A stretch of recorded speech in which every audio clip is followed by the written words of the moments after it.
लेकिन अगर लोगों को यह पता हो कि आपको पकड़ के पाबंदे सलासल कर दिया जाएगा मुल्क के सबसे बड़े लीडर को, फिर हाथ कांपेंगे और टांकें लर्जेंगी हर उस गासिब की, वो सिविल गासिब हो या फौजी गासिब हो। इस हकीकत को भी फरामोश न किया जाए कि पंजाब हमेशा सोया नहीं रहेगा। अगर पंजाब जाग गया और पूरी तरह जाग गया तो मैं आपकी खिदमत में अर्ज करना चाहता हूं, जो आज रेलेवेंट है वो इररेलेवेंट हो जाएंगे, चाहे वो हुक्मरान है, चाहे ऑपोजिशन में है, चाहे मुख्तलिफ तबकात हैं। जत्थों की सरपरस्ती बंद की जाए। यह सबक न दिया जाए कि जो घेराव करेगा उसके आगे रियासत सरे तस्लीम खम करेगी। कच्चे पेंचर लगा के भी यह मुल्क नहीं चलना। हुकूमत चल सकती है, मुल्क नहीं चल सकता।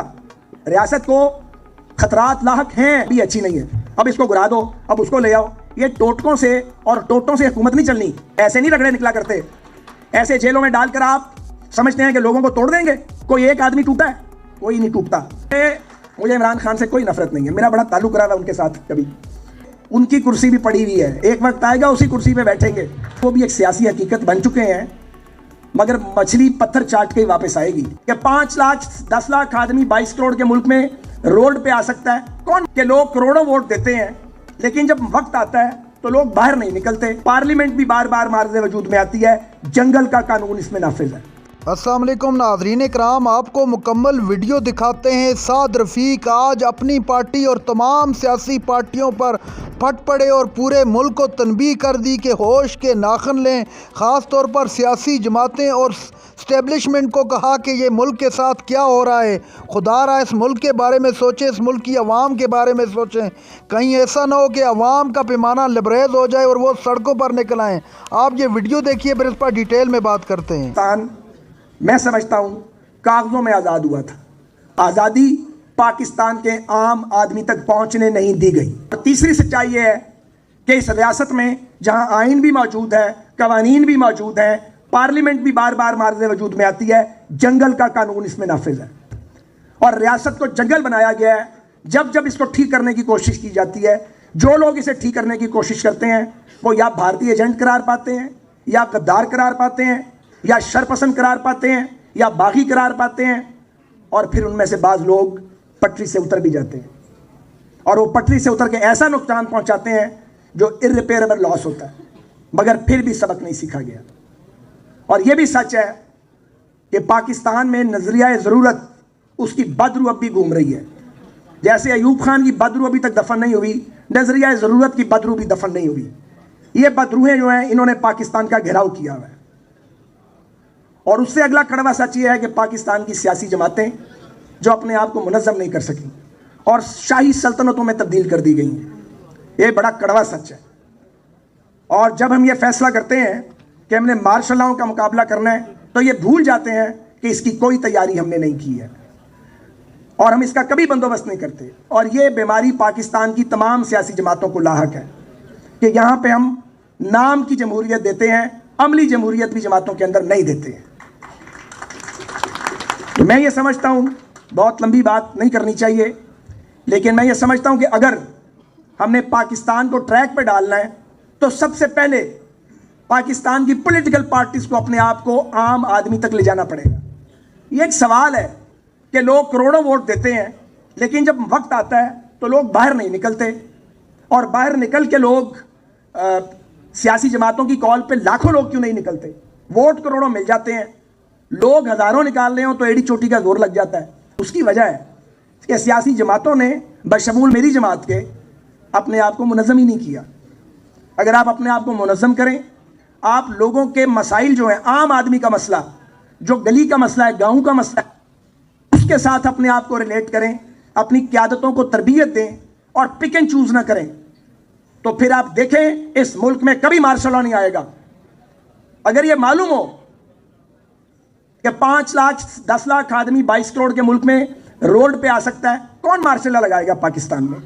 कौन सा जज नजरिया ज़रूरत के तहत फैसला देगा? कौन सी नैब फिर किसी को पकड़ेगी? फिर हाथ कांपेंगे और टांकें लर्जेंगी हर उस गासिब की, वो सिविल गासिब हो या फौजी गासिब हो। सबकी टांगें भी कांपेंगी और हाथ भी कांपेंगे। लेकिन अगर लोगों को यह पता हो कि आपको पकड़ के पाबंदे सलासल कर दिया जाएगा मुल्क के सबसे बड़े लीडर को, और बाहर 150 आदमी बैठा होगा, तो फिर अगले तो पकड़ेंगे आपको। यह बड़ा खुला सच है। मुझे अपनी 30 साल हो गए अब तो मैं इतनी बात नहीं करता, कभी कभी करता हूं, लेकिन अगर मसला हल करना फिर पाकिस्तान की पॉलिटिकल पार्टीज को अपनी जमातों को ग्रास रूट लेवल पे मुनज़्ज़म करना पड़ेगा, इज्तिमाई फैसले करने होंगे, फिर असेंबलियों का टिकट आला तरीन जो कायदीन है 8-10 वो नहीं देंगे, फिर वो रिकमेंडेशंस नीचे से होकर ऊपर आएगी। ये अभी हमने एक तजर्बा किया कैंटोनमेंट बोर्ड के इलेक्शन में, मेरे हल्के के बहुत से लोग बैठे हैं, इलेक्टेड काउंसलर भी बैठे हैं, वो भी तशरीफ लाए हैं जिन्हें टिकट इस बार नहीं मिला, वो भी जमात के साथ खड़े हैं, कोई वायलेशन नहीं हुई। वजह यह थी कि फैसला एमएनए और एमपीए ने नहीं किया, वहां के मुकामी दोस्तों ने फैसला किया, और जब तक फैसला कंसेंसस के साथ नहीं हुआ हम उस बात को मशवरे में डालते गए। इसके लिए वक्त देना पड़ता है और मेहनत करनी पड़ती है। हमारे इलेक्शन आते हैं, हम पार्लिमानी बोर्ड बनाते हैं, पता ही नहीं होता कौन किधर से आया है, पता करते हैं, वक्ती तौर पे टिकट दे देते हैं, वो जीत जाता है, उसके बाद भाग जाता है, फिर सर पकड़ के बैठ जाते हैं, ये भाग गया है, रोज होता है हमारे साथ, फिर भी हम सबक नहीं सीखते। अब भी मैं समझता हूं, बाकियों को तो मैं मशवरा दे सकता हूं, मुस्लिम लीग नून को अपने पार्लियामेंट्री बोर्ड्स को आज एक्टिवेट कर देना चाहिए। आज आप अगर अपने गैप फिल कर लें और मौजूद उम्मीदवार आज तलाश कर लें तो इमरान खान की सियासत का जनाजा निकलता देखेंगे आप, ये मैं आपको बता रहा हूं। मुझे इमरान खान से कोई नफरत नहीं है, मेरा बड़ा ताल्लुक रहा है उनके साथ, कभी बड़ा अच्छा ताल्लुक रहा है 2002 से 2007 तक, लेकिन उनको भी सबक सीखना इसलिए ज़रूरी है कि वो भी एक सियासी हकीकत बन चुके हैं, मगर मछली पत्थर चाट के ही वापस आएगी, मछली ने वापस आना है।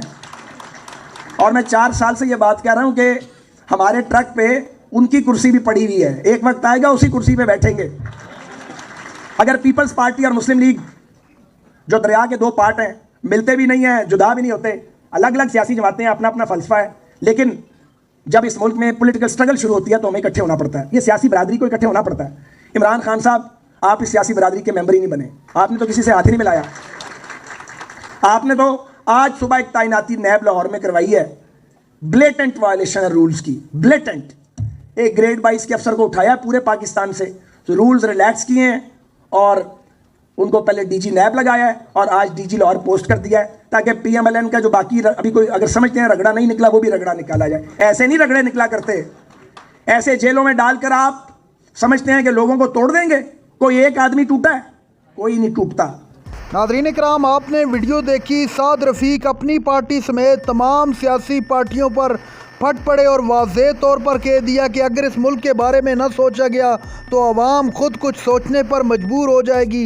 इससे पहले कि अवाम कुछ सोचे, आप होश के नाखन लें।